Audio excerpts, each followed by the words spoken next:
शुरू हुआ। इसमें जो इस समय भारत में शासन पद्धति जो है वो कैसा था, राजतंत्रात्मक है। कैसा है, राजतंत्रात्मक। यानी राजतंत्रात्मक है तो कोई राजवंश हुआ करता होगा, नहीं हुआ करता होगा। कोई राजवंश हुआ करता था तो कहिएगा कौन राजवंश हुआ करता था, मुगल वंश था, मुगल वंश था। और मुगलों का तीसरा राजा हुआ करता था जिसका नाम था अकबर। जिसका नाम क्या था, तो मुगल वंश का तीसरा राजा हुआ करता था, तीसरा राजा का नाम क्या था, अकबर। इन्हीं का भारत में शासन था। और शासन की बात करें तो 1556 से जो है 1605 ईस्वी तक इनका क्या है, शासन। आप देख पा रहे हैं इसी बीच में आता है क्या, 1600। इसी बीच में क्या आता है, 1600, जब कंपनी का क्या हुआ, स्थापना। तो क्वेश्चन रहता है कि जब ब्रिटिश ईस्ट इंडिया कंपनी का स्थापना हुआ, कहां स्थापना हुआ, इंग्लैंड में। उस समय अगर बात किया जाए तो सत्ता किसका था भारत में, उस समय सत्ता था मुगलों का। और मुगलों का राजा कौन था, अकबर था। ठीक है, तो इस समय भारत में जो शासन प्रशासन चल रहा है अकबर के हाथों में है। ठीक है, अब ये कंपनी कहां आई है, Bharat. British East India company Bharat आएगी, British East India company Bharat आएगी। भारत आकर क्या करेगी, अभी व्यापार करेगी। भारत आकर क्या करेगी, व्यापार करेगी। अच्छा, अभी व्यापार करेगी, ये क्या बाद में भी ऐसा ही रहेगा, नहीं।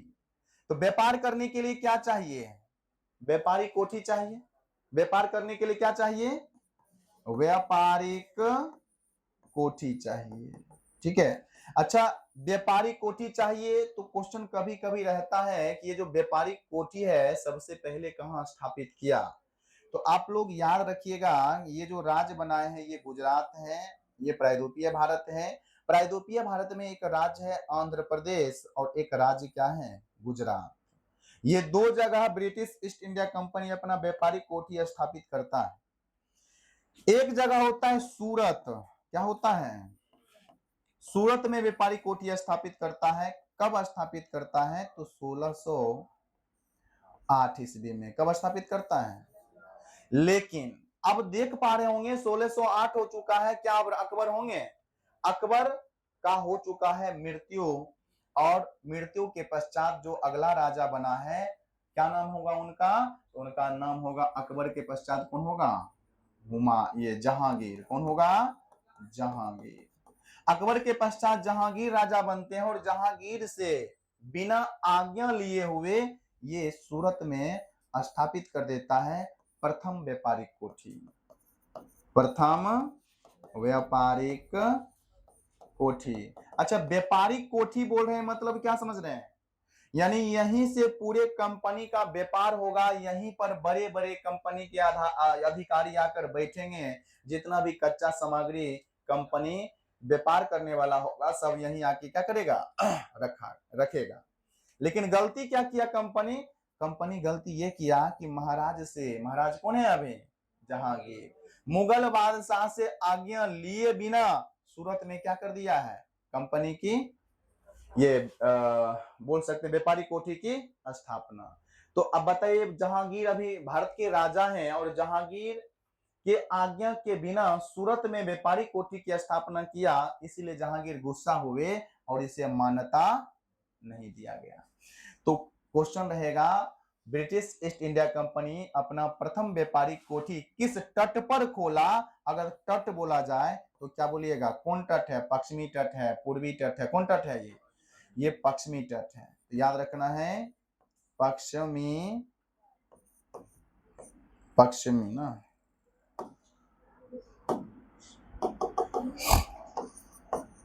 पश्चिमी तट पर। और पश्चिमी तट में ये तट का अगर नाम पूछा जाएगा तो क्या बोलिएगा, तो गुजरात का तट या काठियावाड़ का मैदान, इस तट में खोला गया था। याद रखना है ये बात। तो मान्यता नहीं मिला तो दोबारा दूसरा खुलेगा कि नहीं खुलेगा, तो दूसरा व्यापारिक कोठी खुलता है आंध्र प्रदेश। कहां खुलता है, आंध्र प्रदेश में एक और होता है जिसका बंदरगाह ही है, जिसका नाम है मसूलीपट्टनम। मसूलीपट्टनम, तो दूसरा व्यापारिक कोठी मसूलीपट्टनम में 1611 ईस्वी में खोला जाता है। कब खोला जाता है? 1611 ईस्वी में दूसरा व्यापारिक कोठी खोला जाता है। और ये दूसरा व्यापारिक कोठी जो जब खोलता है तो वहां इसको मान्यता मिल जाता है कर्नाटक के राजा के द्वारा। कर्नाटक के राजा के द्वारा क्या मिलता है? मान्यता मिल जाता है। कर्नाटक के राजा के द्वारा क्या मिल जाता है?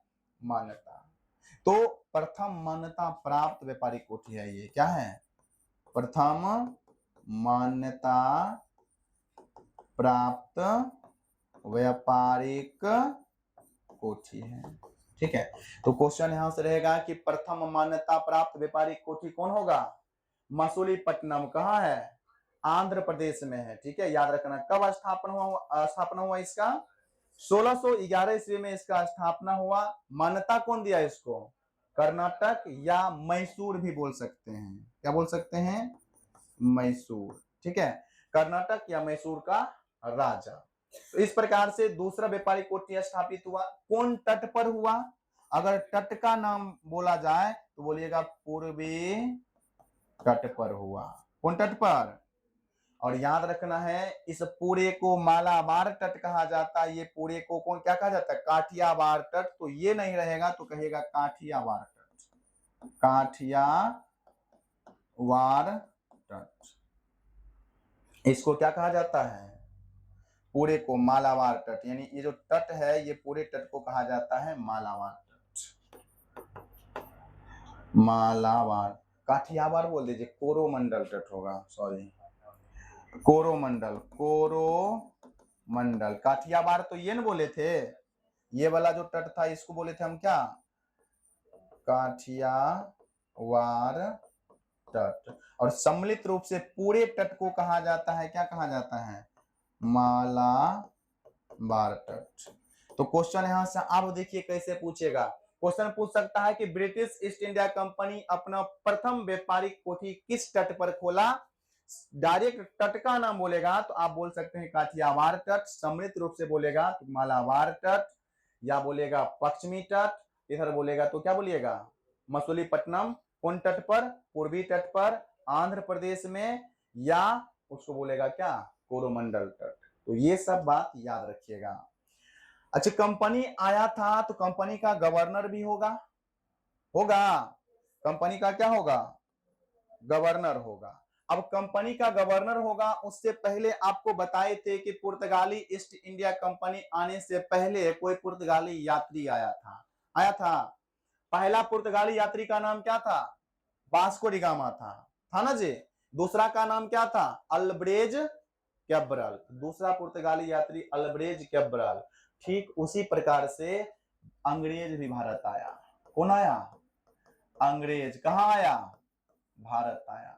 अच्छा, अंग्रेज जब भारत आया होगा तो कोई निश्चित रूप से अंग्रेज आया होगा पहले भारत। तो क्वेश्चन रहता है भारत आने वाला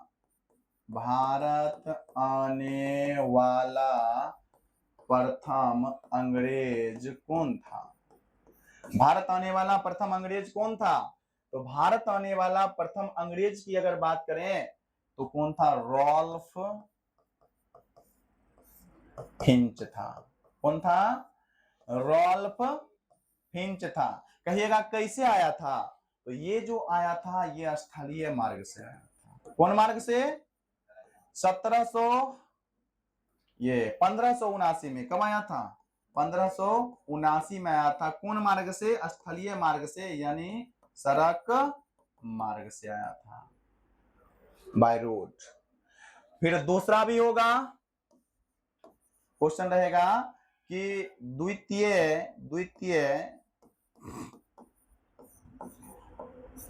अंग्रेज यात्री कौन था जो भारत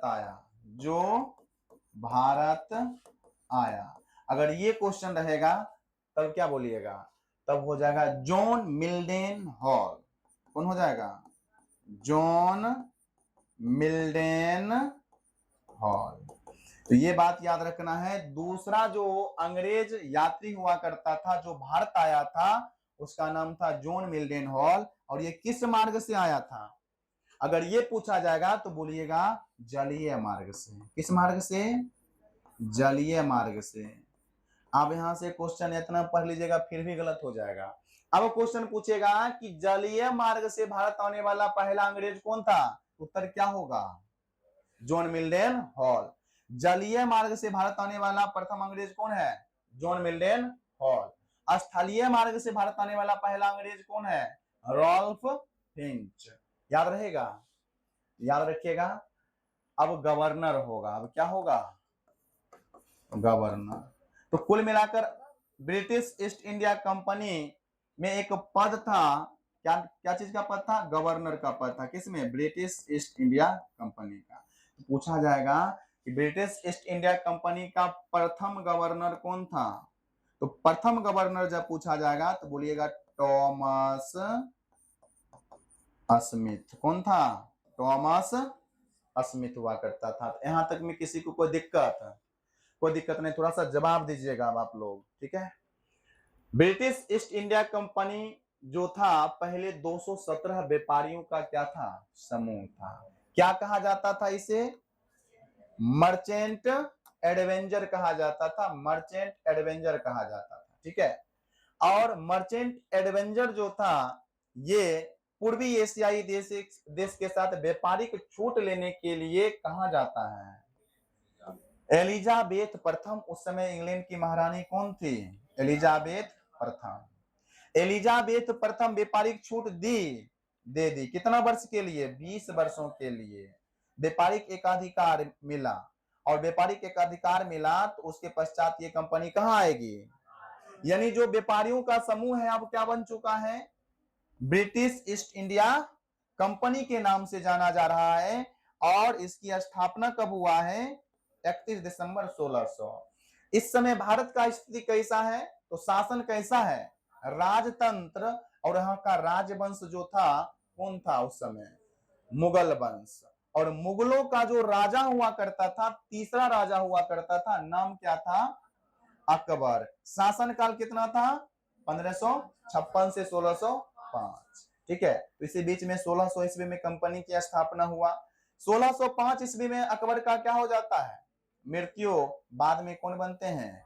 जहांगीर बन जाते हैं, क्या? राजा, ठीक है। तो अब कंपनी की अगर बात करें तो आएगा भारत तो क्या करेगा? व्यापारिक कोठी खोलेगा। और प्रथम व्यापारिक कोठी सूरत में। क्या मान्यता मिला था? नहीं मिला था। दूसरा कहां खोला गया? मसूलीपट्टनम में। शीघ्र ही इसे मान्यता मिल गया। तो प्रथम मान्यता प्राप्त व्यापारिक कोठी 1611 ईस्वी में कहा? मसूलीपट्टनम में। तट पूछा जाए पूर्वी तट पर होगा। अगर इधर से पूछा जाएगा कि प्रथम मान्यता प्राप्त व्यापारिक कोठी कौन तट पर खुला था? तो पूर्वी तट पर। प्रथम व्यापारिक कोठी किस तट पर खुला था? पश्चिमी तट पर खुला था। यहां तक में कोई दिक्कत नहीं। अब आगे आपको बताए थे कि भारत आने वाला पहला अंग्रेज कौन था? तो कौन था? Ralph Finch. किस मार्ग से आया? स्थलीय मार्ग से। कब आया?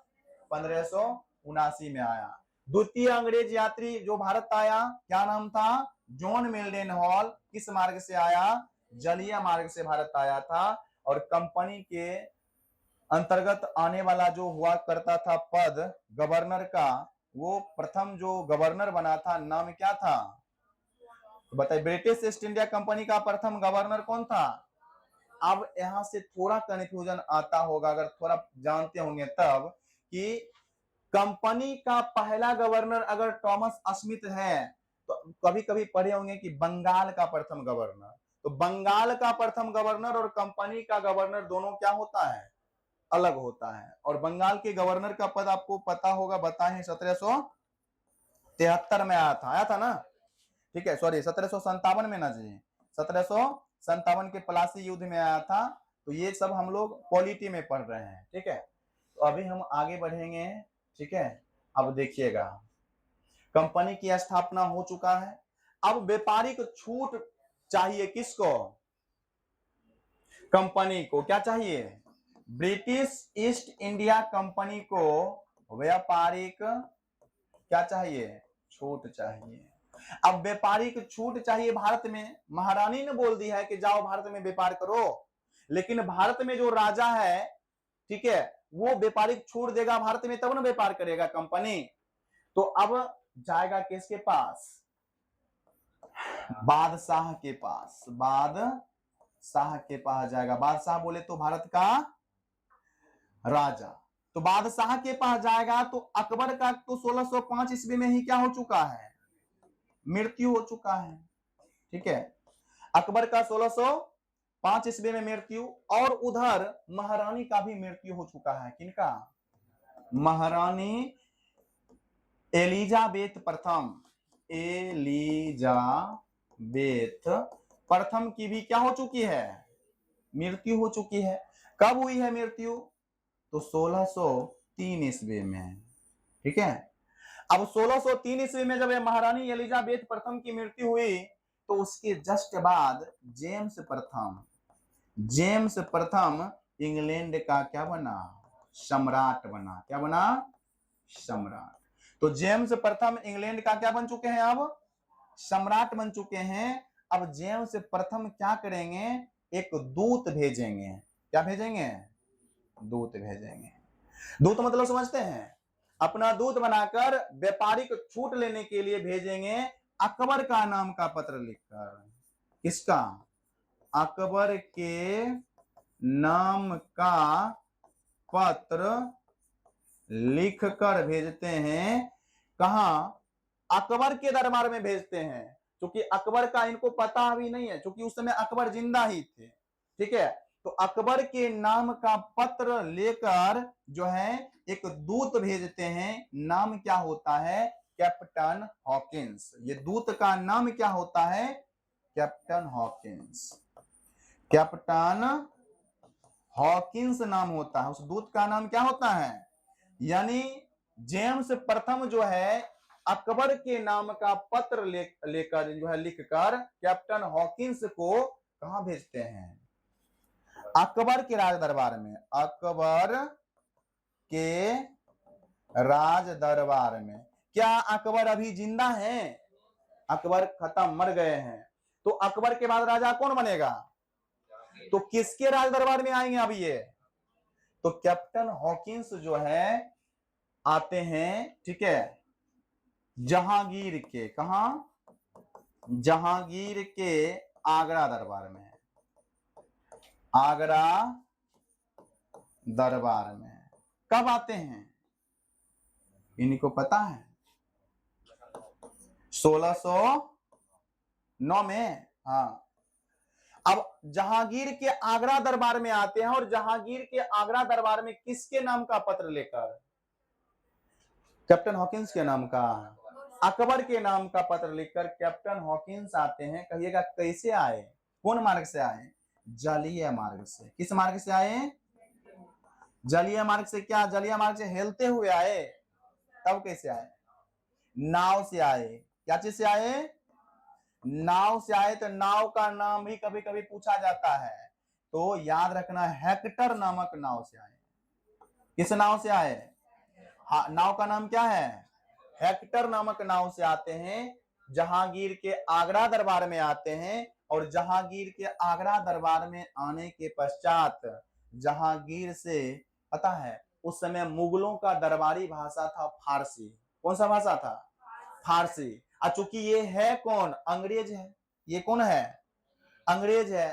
तो जहांगीर खुश हो जाए इसीलिए फारसी भाषा में बात करते हैं। ठीक है, जहांगीर के आगरा दरबार में पहुंचते हैं, और कौन भाषा में? फारसी भाषा में क्या करते हैं? बात करते हैं। कौन? Captain Hawkins. लेकिन जहांगीर समझ जाते हैं, जहांगीर ये समझ जाते हैं कि है अंग्रेज और हमको खुश करने के लिए हमारी दरबारी भाषा में बात कर रहा है, फारसी भाषा में बात कर रहा है।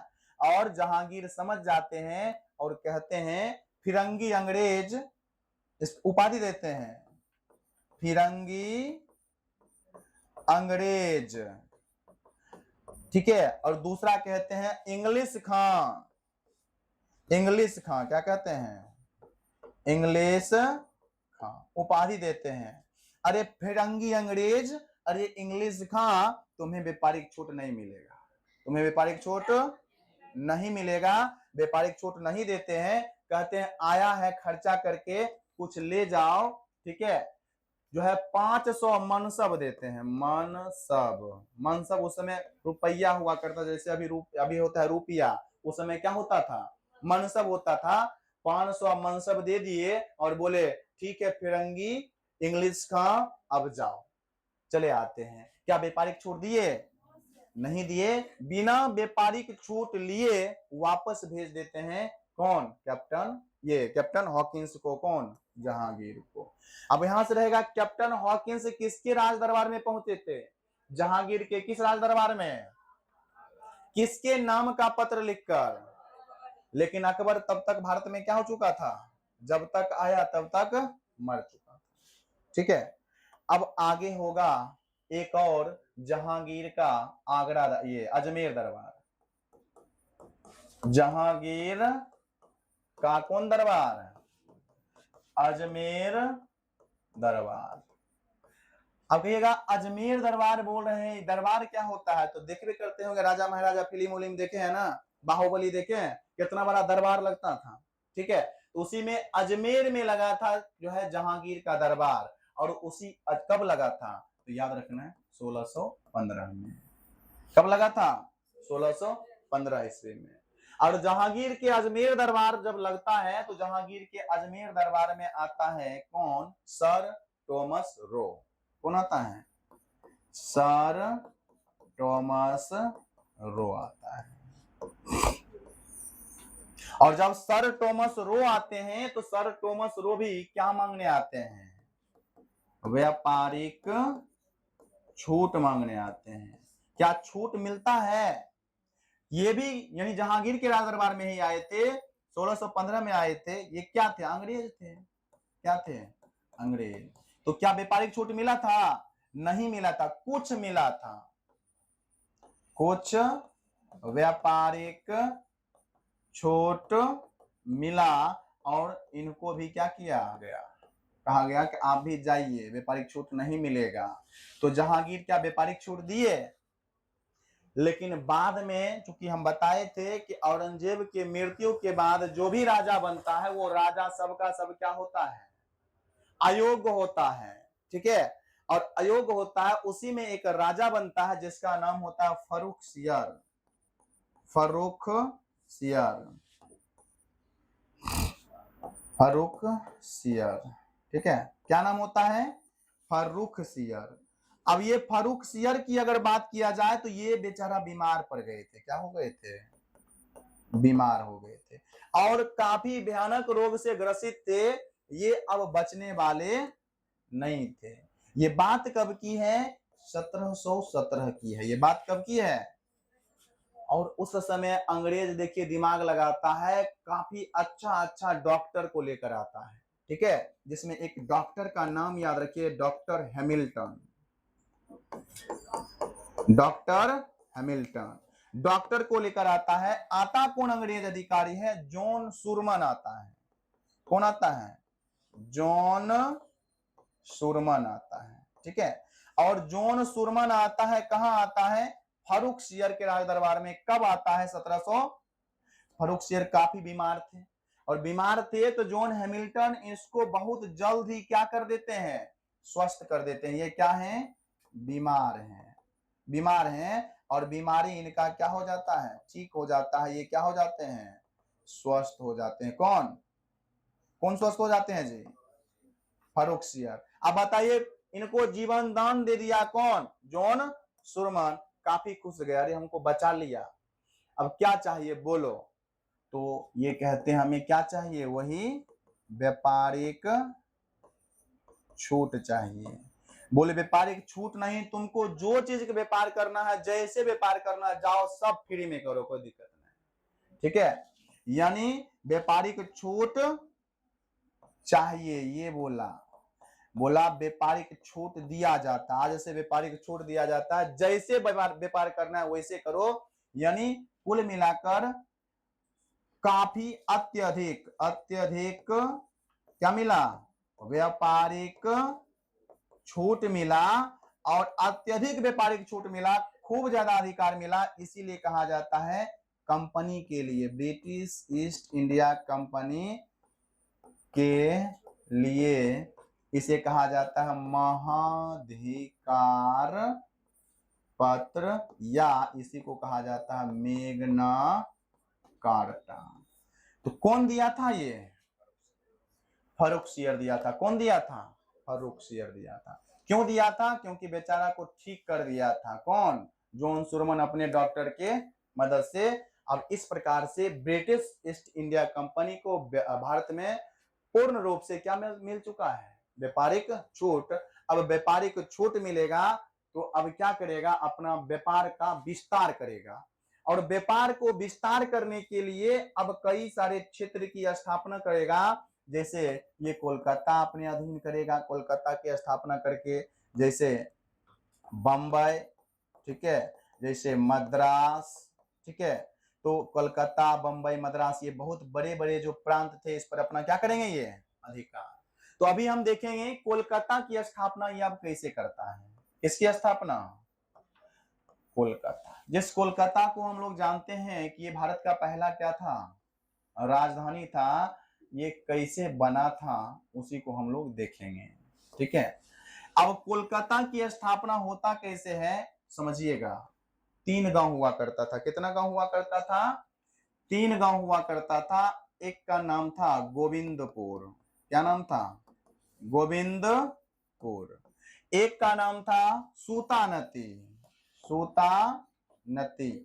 एक का नाम था कालीकाता, कालीकाता, ठीक है, कालीकाटा, ठीक है। 3 गांव हुआ करता था।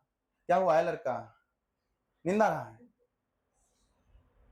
हाँ? सुन रहा था। हम तो सोच रहे हैं नींद आ रहा है।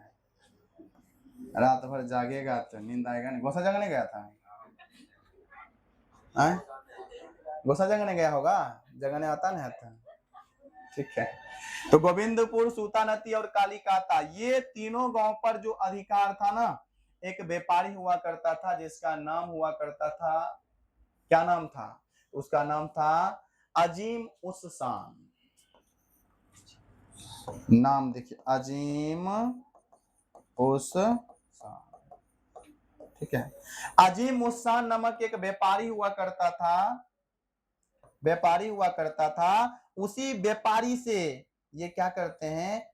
1200 मनसब में, ठीक है, क्या करते हैं? ये तीनों गांव को खरीद लेते हैं। कौन खरीद लेते हैं? तो 1200 मनसब में जॉब्स 4 नोक, जॉब्स 4 नोक, जॉब्स 4 नोक 1200 मनसब में ये तीनों गांव को खरीद लेते हैं, और इस तीनों गांव को मिलाकर क्या करते हैं?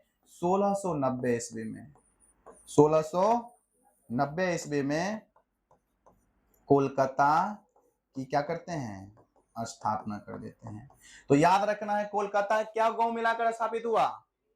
गोविंदपुर, सूतानती और कालीकाता, ये तीनों गांव मिलाकर कलकत्ता की स्थापना कर देते हैं, ठीक है। तो इस प्रकार से कलकत्ता बाद के दिनों में 1774 ईस्वी में बन जाता है भारत का राजधानी। क्या बन जाता है? भारत का राजधानी बन जाता है। किसका राजधानी? भारत का राजधानी बनता है। 1674 ईस्वी से लेकर 1774 ईस्वी से लेकर 1911 ईस्वी तक ये भारत का राजधानी रहता है। 1911 ईस्वी तक कहां का राजधानी रहता है? भारत का राजधानी रहता है। और 1911 ईस्वी में लगा था दिल्ली दरबार। कौन दरबार?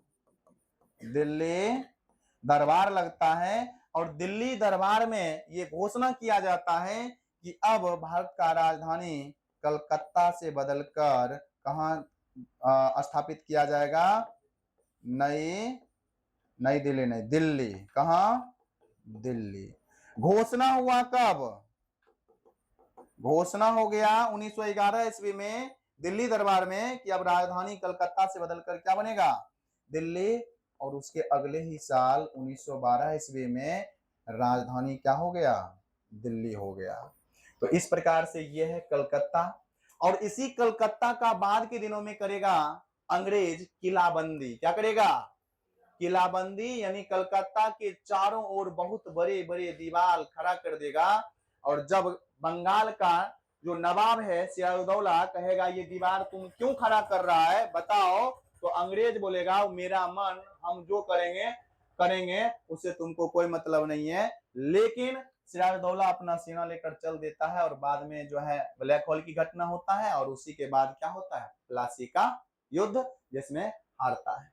तो इसी कलकत्ता से शुरुआत हो जाता है। ठीक है, तो ये कलकत्ता पर किस प्रकार से जो है कलकत्ता की किस प्रकार से स्थापना किया, कब स्थापना किया बताइएगा। स्थापना कब किया? क्या गांव मिलकर? तीन गांव, गोविंदपुर, सूतानती और तीनों गांव कितना मनसब में? 1200 मनसब में। किससे खरीदा? अजीम उस शान से व्यापारी था। कौन खरीदा? Jobs Charnock. और 1690 में कलकत्ता स्थापित हुआ। राजधानी कब बना भारत का? 1774 ईस्वी में। और बाद में राजधानी बदलकर दिल्ली कब किया गया? 1911 में। दिल्ली राजधानी कब बना? 1912 में राजधानी बना। ठीक है, याद रखिएगा। यहां तक में कोई दिक्कत? यहीं तक रहने दें, रहने देते हैं। ज्यादा जीके भी पढ़िएगा फिर बोरिंग लगेगा।